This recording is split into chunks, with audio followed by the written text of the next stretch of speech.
Welcome back to the channel, guys. Corey here. If you're liking these kind of videos, stick around, subscribe, like, and I'll try to put out as much content as I've got. I've got a ton of footage that I've taken for this. I just need to sit down and actually put it out for you guys. It seems like this time of year, being winter time, it's always dark, so it's really hard to get a lot done. And I'm not having long days like I would in the summertime.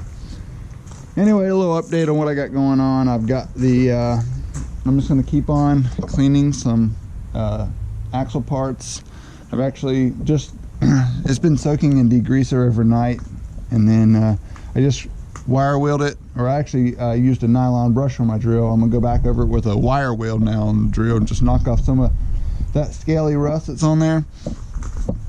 And I'll come in here and I'll put it in the electrolysis tank. I just got 10 gallons of hot water from my shower valve, and I'm gonna put it in here with these for these anodes. I'm using these old cast iron window weights. In other news, we got the cooling flush done on that on the truck. I'll have a new video of coming in on that. I got my Christmas present from my grandmother almost built. We're about a week away from Christmas. I'm making her a bunch of garage shelves for her garage. This is one set of them. There'll be a lot more, hopefully. She needs about 10 or 8. She needs about 8 or 10 sets of shelves. We got a little delivery from Summit Racing. I'm gonna set you guys up here on the tripod. We'll look at what came in here. A couple weeks back, I don't know if I showed it in a previous video or not, but a couple weeks back I found this used. It's pretty much new, but it's a used 4-inch turbo back catless exhaust that I'm gonna throw on here. I also have some parts coming for, let's see, I ordered a deleted pedestal. I ordered all the turbo gaskets and everything, O-rings and stuff for that. Some just turbo related things. Yeah, I think it was all new. Basically diesel O-rings, like their turbo rebuild mount kit. So I'm gonna take that old back pressure valve out, and we're just gonna swap in this 4-inch exhaust and put all that back in, and that should fix my oil leak that I have right now. So that's not what's in the Summit box. This is some other stuff. Basically in this box here we've got unfortunately the guy I got the exhaust from, he didn't give me all the clamps with it, so I'm missing a few of them. Anyway, here's just some miscellaneous clamps for all of the seams. These are 4-inch, I believe. I got 3.5-inch for the upper section. 2 of the 4-inch and 2 of the smaller ones. I mean, that's still like 50-60 bucks in clamps there. So even though I got a good deal on the actual exhaust, he kind of screwed me by not giving me all the hardware. And then when I got home and started trying to piece it all together, I was like, man, you didn't give me everything I needed. And Bill's already done that for me. He ain't gonna go out of his way to let me. But yeah, this thing's just raw, but I got a new this is a Dana. Actually found it on Summit Racing for I think it was $39.99, which is a pretty good. Mine was real chewed up down here at the bottom where somebody had hit some rocks or something, so I figured for the money I'll just replace it. It's in raw steel, so it needs to be degreased and then painted, but I'll do that when I paint the whole axle. Right now I'll just keep it degreased. And it did come with new mounting bolts, which is great. Now I got a spare set, and it came with a new fill plug. So those are all good. That's a good deal for 40 bucks, and it's OE original Dana equipment, so it's not like some cheap aftermarket thing. It's like the real deal. So I'll add this to the pile of parts, and we'll keep knocking it out. Right now I'm just going to spend some time getting some things cleaned and prep for paint. I don't know if I showed this in another video. My shed's kind of a mess right now because I've been working late, and I just kind of throw everything in here to keep it from being stolen. So it's kind of a mess, but I did get the ball joints pressed into this knuckle. So that's something I worked on a couple nights one night last week. I had to make some actual sleeves for this, because this is just a generic Harbor Freight press. You can see how much stress this thing's been under. I need something that's a little bit more heavy duty, but here's another little thing I've been mocking up. I need to cut that out and weld that up so I can have a sleeve for the I guess for this section. I'm not sure which section it was. That needed to go down a little bit more. That's trash now. But yeah, it's a mess. Sorry guys. It's just the way it is right now. So yesterday I spent all day just making and painting these shelves right here. I already had two made. I had to make two more, and then had some leftover paint from a previous project that I just figured I'd use up, make it look better. That lumber was kind of salvaged and old, and it was kind of gray looking, so I wanted to tidy it up, make it look a little better. Yeah, there's the Spicer part number on here. Genuine OE quality. Dana. Made in the United States. So we'll throw that on here. I'm still trying to track down if I'm going to run a track bar. I'm trying to find drive shafts. I'm trying to find some leaf springs. Trying to figure out if I'm going to go reverse shackle kit. I've been doing a lot of research, watching a ton of videos. I'm not really figured it out either way or not. But well, guys, today we got a couple deliveries from Rock Auto. Let's I have my razor blade on me. Let's peek in here and see what we got. About $500 on Rock Auto, or I think it was $4 something.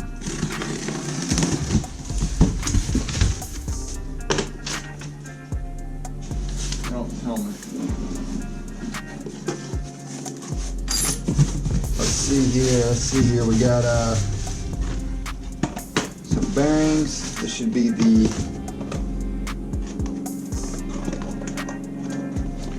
a race for one of the inners. This is a 382A, and that's 387A. That's the I think that's the outer, the bigger one, whichever is. We got 382A. That's another race. This is the seal, I believe, the actual outer hub seal. That looks right. I like that it's double-sided, although that would be the outside, since this one is. I like that. That's a good quality seal. And that is 415960. This is the outer hub seal for the dually axle, for the dually hub on the Dana 60. This here is K80026. This is a Moog product. Let me look at what it is. I'll know it as soon as I see it. That looks like the upper ball joint. Yeah, it's got the castle nut with it. Yeah, that's the upper ball joint. So that's good. After I get my hub, I got one more coat of clear to put on the all the external axle parts. I got 3 coat of primer, 3 coats of black. I'm gonna put one coat of clear on everything. So that's 2 of those upper ball joints. Let's see here, K80026. I got 2 of those. So that should be good. Kind of looks like it's leaking a little bit or something. This is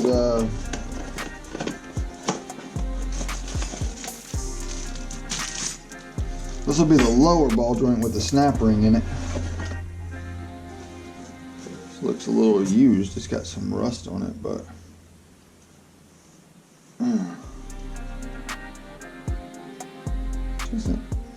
It looks fine, I guess. It's just got some surface rust or something on it. I don't know. I also don't like how greasy it is. I don't know for sure on that one, guys.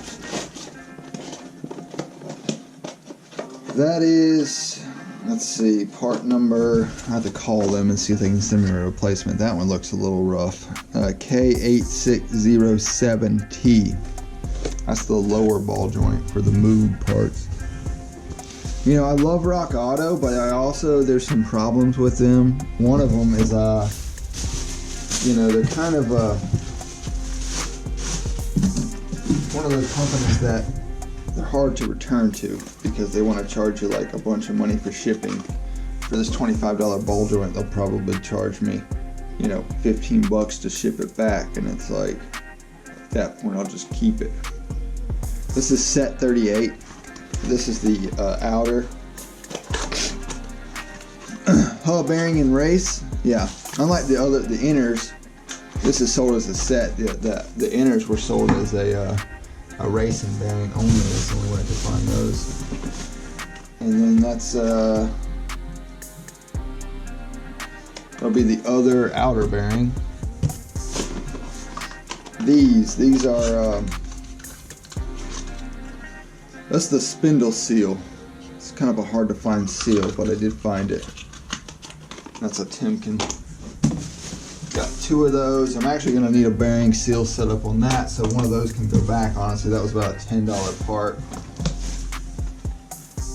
This is another one of those bearing set 38s from Timken. That's the outer hub bit seal. This is a national seal. Let's see here. This is the seal that fits over the outer axle shaft axle. It's kind of the it goes spindle seal. From my understanding, that's strange. The other one was not wrapped in anything. That's strange, huh? From my understanding, it goes like this. That should mesh in there, and it does pretty good. Well, I'm sorry.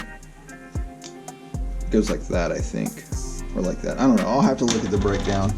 The parts that were on the original axle were in such disrepair that there's really, it's kind of hard to see what orientation everything needs to go in. So I'm relying on a parts diagram as far as the orientation. This is another one of those lower ball joints, the K8607T. It says they're made in USA, so that's good. You know, I think Moog's about part of some of the best. I mean, that one looks about like the same shape. It's got some oil on it, a little bit of light rust, and they're greasable, so they have grease in them. I guess it's just part of the nature, you know. So I got those right here. Got that.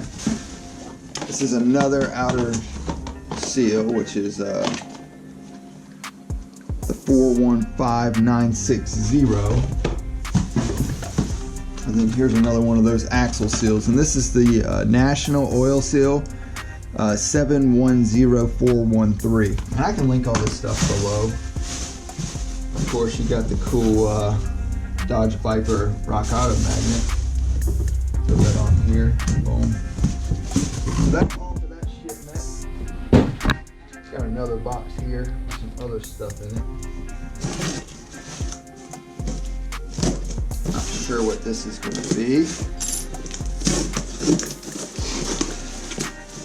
Oh yeah, this is all my U-joint stuff. I got new Spicer U-joints for the axle shafts. I'm not going to open those until I'm ready, but they're this is the greasable. This is about mid-range. This is the SPL 55-4X. It's kind of hard to know for sure if these fit. I'm not 100% sure that they do yet until I get the old parts out and compare them.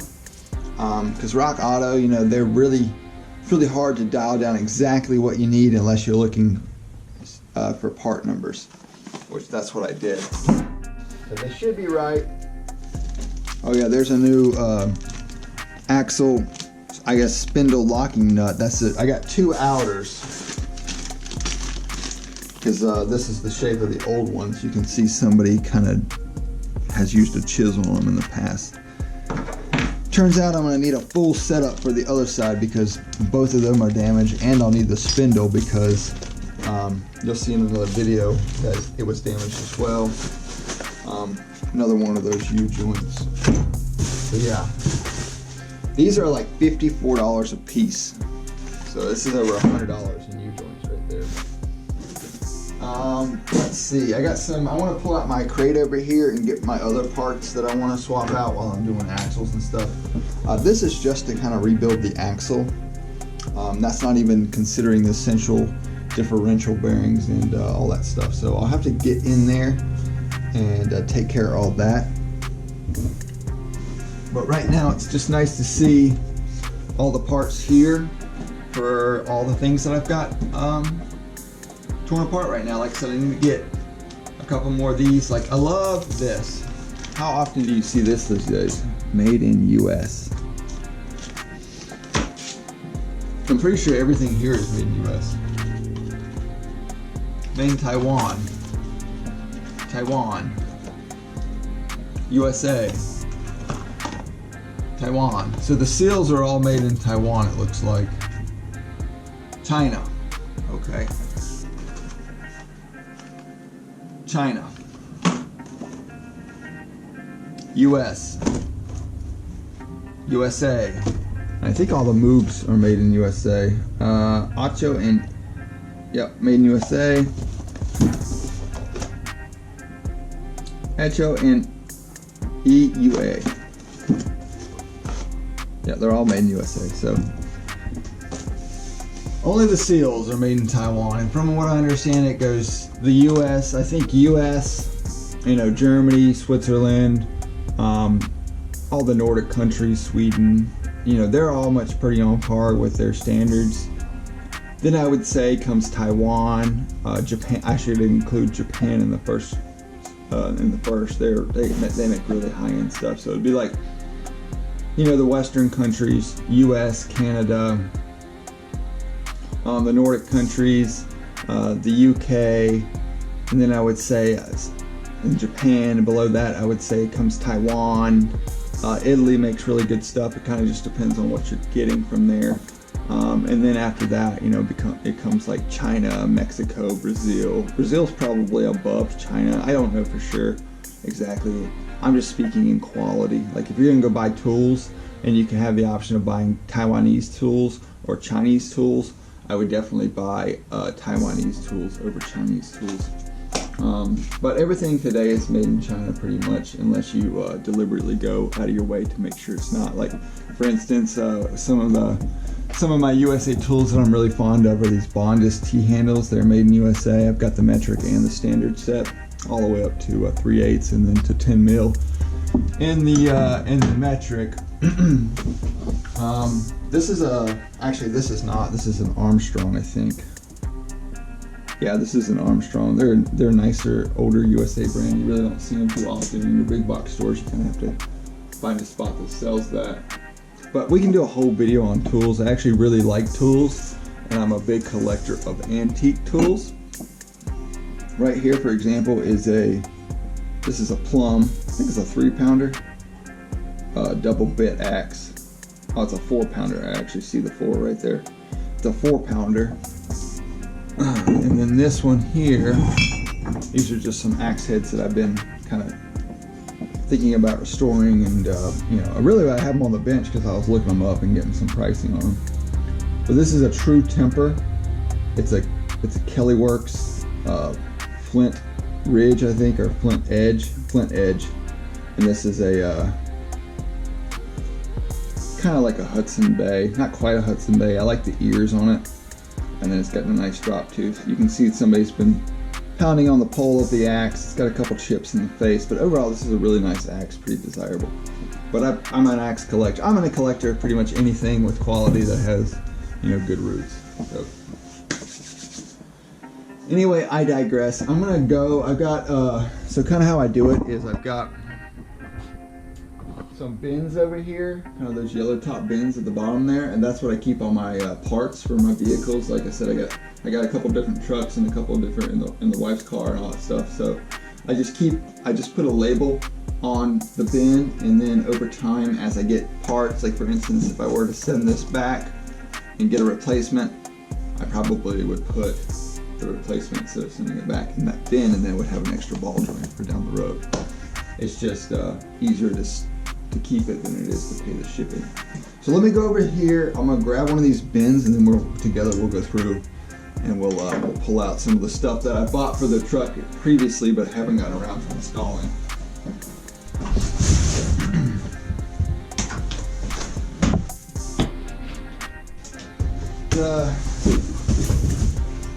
The drink for tonight is going to be this Little Hazy IPA.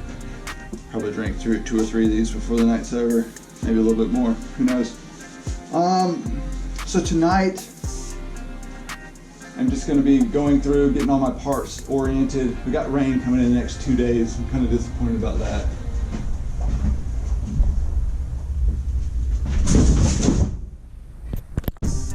Alright guys, so I'm going to cut in here, and I'm going to say since the first part of this video to now, I sold my 1990 F350. I've had it for sale for about 6 months. And I've had a ton of offers on it, but it's a project truck, and maybe tomorrow morning before it leaves my possession, I'll do a little video on it. It's a project truck, but it's about the best truck you're going to find. That's 32 years old. IDI diesel, but it definitely needs a little bit of work. Anyway, I'm on my 3rd beer. So I've had a beer, I sold a truck, and I've had dinner since the earlier part of this video. So right now we're looking at the crate. This is just a little crate I carry around with little spare parts for my 96 Power Stroke on it. We've got various parts in here, but I want to lay out on the table the things that I know I'm going to need to put into this build. There's a lot of front end parts for the old twin I-beam front suspension, which we're going to be doing away with, so I won't necessarily need to replace those. But this is a brake hose for the driver's side. We're not going to need that because we're probably going to do all new stainless steel braided brake hoses when we do the 4-wheel drive. So this is probably null and void. This is for the 2-wheel drive system, but still a good part. I'll probably put that on eBay. These are I think these are for the rear. Yeah, these are either front or rear sway bar bushings. The rear would definitely need to replace. The fronts we will no longer need, so that's something that'll probably go on eBay. This is the OEM rebuild kit from Diesel O-rings for the old fuel bowl that's on the truck, but I've converted mine to e-fuel, so I no longer need this. This is probably something that can go on eBay. I got a lot of things that can go on eBay. I make a lot of money on eBay as a little side job. This is International's RTV silicone to reseal the intake plenums. Like I mentioned in an earlier video, I've got a leak under the driver's side intake plenum, so I'll reseal that. That's something we can use. This is a boot. This is an intake to turbo boot from Riff Raff Brothers. Mine's looking pretty porous, so I'm going to go ahead and replace that. I've been meaning to get around and do that, but I was going to wait until I did the whole turbo job so I could take off the turbo. This is a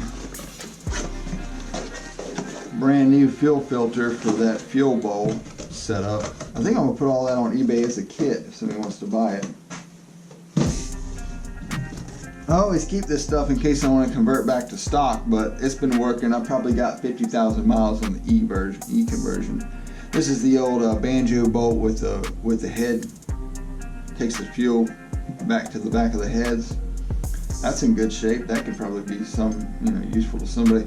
Probably needs new fuel olives. I'm sure these two are trashed out. Really, a lot of your fuel leaks on this system comes from these right here. If you guys don't know, These are fuel olives. You can probably get them off a McMaster car. I would look online to find the actual spec of what these are. They're probably 1/4 inch by 5/16. And I replaced a lot on my 90 IDI. I had that fuel system where it did not leak at all, and then I took it to a shop, and now I got more leaks than I could ever try to fix. That's a lot of the reason why I'm selling it. I mean, I've just put so much money into it over this past few years, and it's still not right. The injection pump's not timed correctly. It's got issues in the head. I think it's got a bent valve in it, and it's just every time I turn around, that truck requires $2,000 or $3,000, and I'm just over it. I'm kind of over it. I wanted to put a Cummins in it and make it a super cool, you know, 4-wheel drive off-road rig, but it's just not going to happen. These are some body trim pieces for under the bumper. This is just some spares. I think these might actually be for the IDI. That's what they look like. But nonetheless, those can go back in at the end here. These are some spare pigtails for the under valve cover blow plug harness. These are 2 spare. I have 1 new because I didn't replace the one side, although I probably should. And then this is a used one. I think I only replaced 1 because the one was still in good shape as far as I can tell. And these aren't maybe these are. That looks like a Ford part number, but I think when I looked to buy these, I don't think I was able to find the Ford. I think the Fords were like $400 or $500 a piece. I'm not 100% sure, but I know at the time I don't think I could afford the Ford part, so I got like the next best thing. I think these are probably Dorman. Let's see, that's a reflector. This is the old fuel pump, the old cam-driven fuel pump that sits in the valley of the old Ford. That's another eBay. And then these are the oil crossover lines that I've replaced with the hydraulic style lines. They're a little bigger. And I've got the oil crossover kit on it now.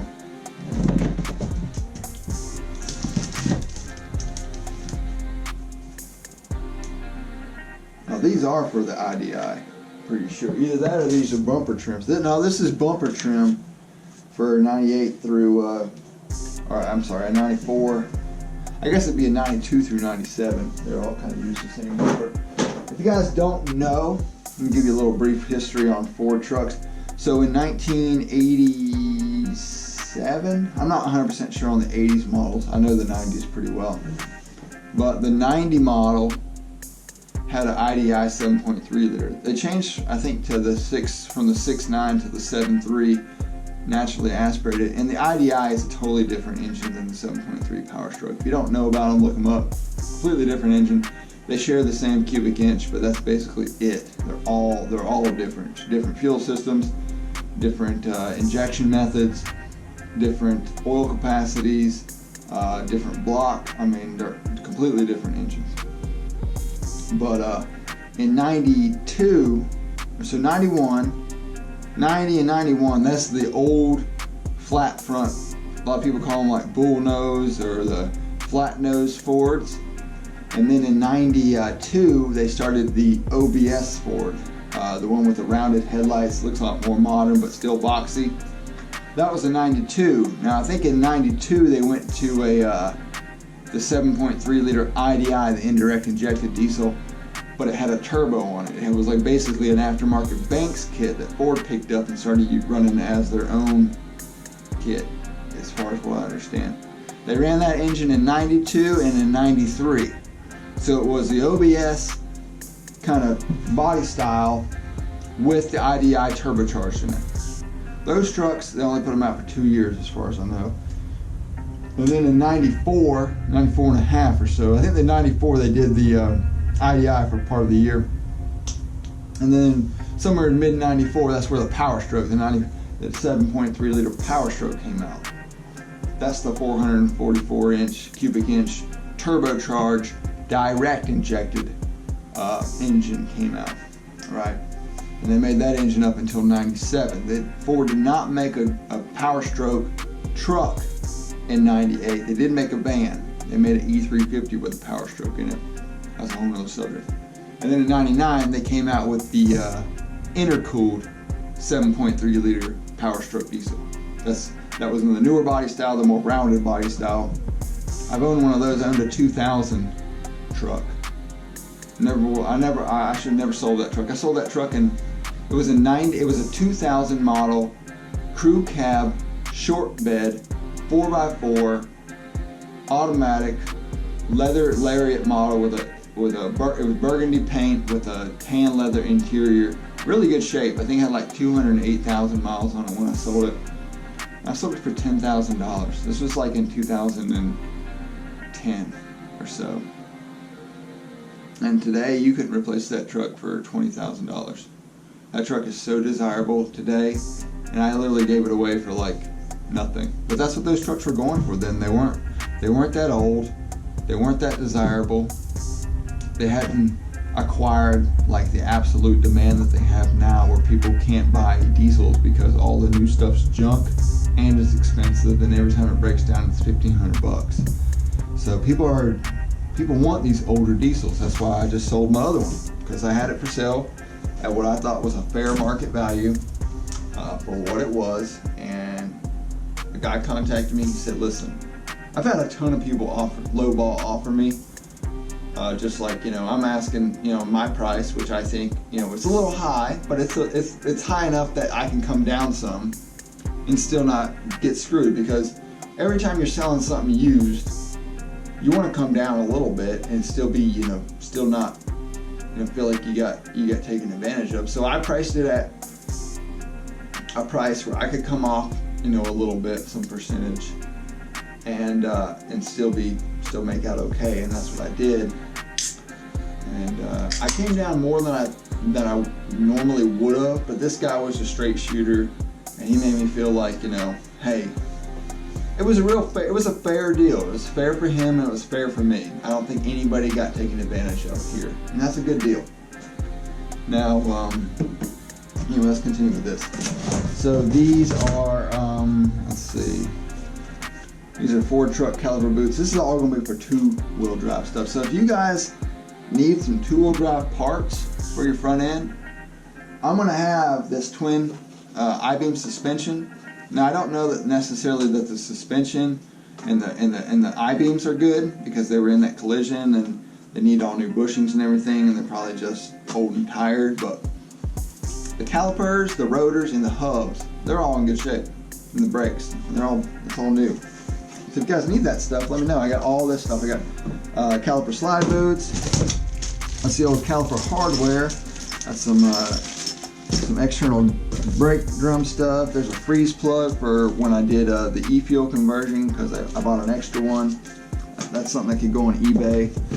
This is a radius arm bushing kit. I mean, I probably have $300, $400 in parts here. This is caliper boots and seals. This is a pack of brake bleeders. I think there's 12 in there. I've got a caliper piston, a whole set of caliper pistons for both sides. Originally I was going to rebuild the OEM calipers that were on it, but after getting into them, they were just too crusty to really do that. So I opted just to buy the new ones. Plus I was on a time crunch. These are some Moog caster camber bushings. Maybe I'll use those in the four-wheel drive. I'm not quite sure. I gotta look into that and see if they'll work.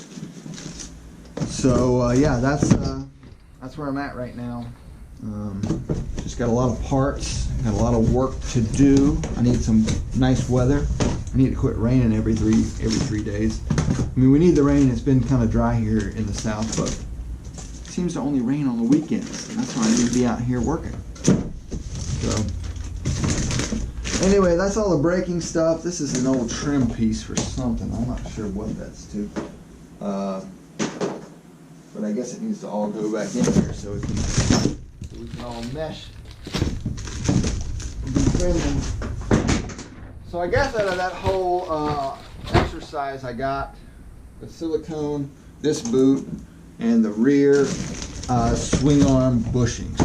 Those need to be put on. Not swing arm. I keep calling them swing arms because I'm so used to talking in motorcycle lingo. It's sway bar. called a sway bar, bro. These, I'll keep those in case I ever need that, but I don't know, I can get rid of a lot of this stuff. What is this? These are, that's a drum, that's an extra, that's an extra drum hardware kit. So I think I bought two kits from Rock Auto, not knowing that one box did both drums, or something like that.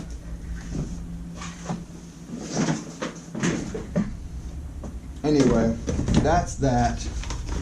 Put all this stuff back in here. So if you guys need an old fuel bowl, any of the old,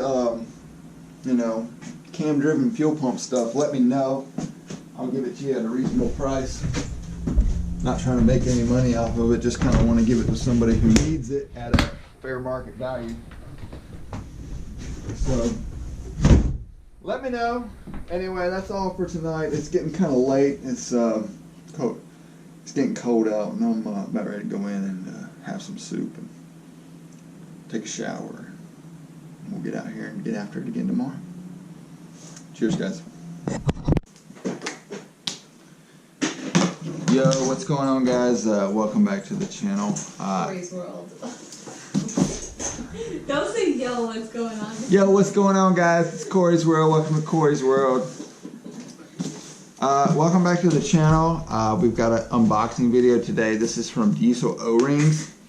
If you don't know and you're in the diesel world, Diesel O-Rings is a great site. They sell a lot of OEM stuff, specifically O-Rings, but a lot of other things too at a very reasonable price. You gotta watch out there, because there's a lot of sites that will sell the same parts at a really ridiculous markup, because that's how they make money. And a lot of times you can find the same parts on other sites for half or a third of the price, or sometimes like that. So let's see, we got some packaging. Awesome. The first Ford part number, this is bam. And what this is, that's the exhaust clamp from the turbo to the downpipe. And see, what happens is over time carbon gets built up in here, and then this exhaust clamp won't seal when you get an exhaust leak. That's what I have right now. Right here, let's see what we got here. Oh, this is a Garrett part.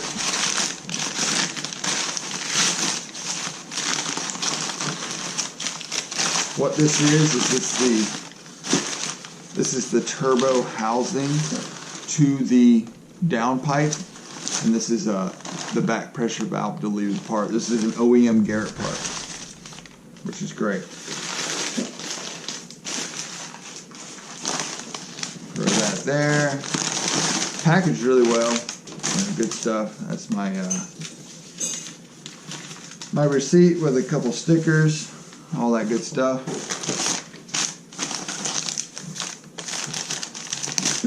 Here we have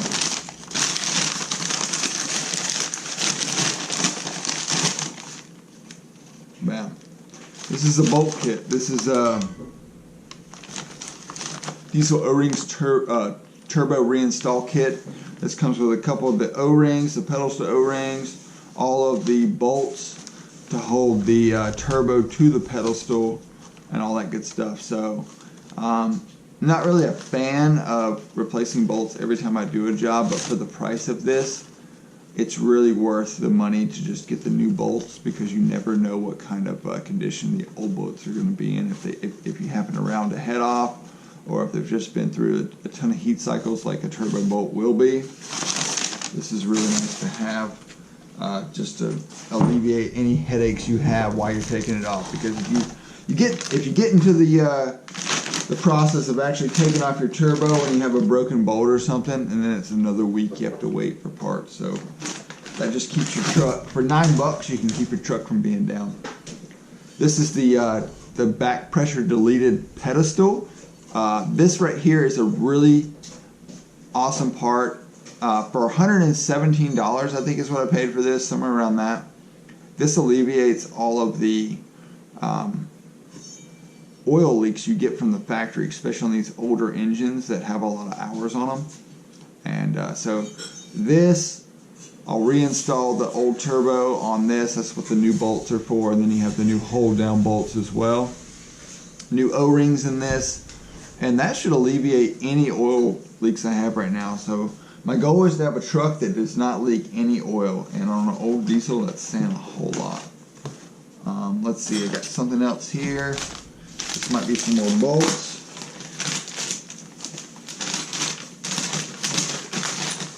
Yes.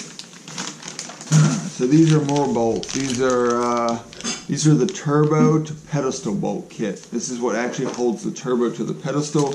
The other bolt kit was what actually holds the pedestal to the engine block. And these are duplicates, I think. I'm not sure exactly. I gotta do some more deciphering on what exactly these bolts go to, but I got 8 bolts here.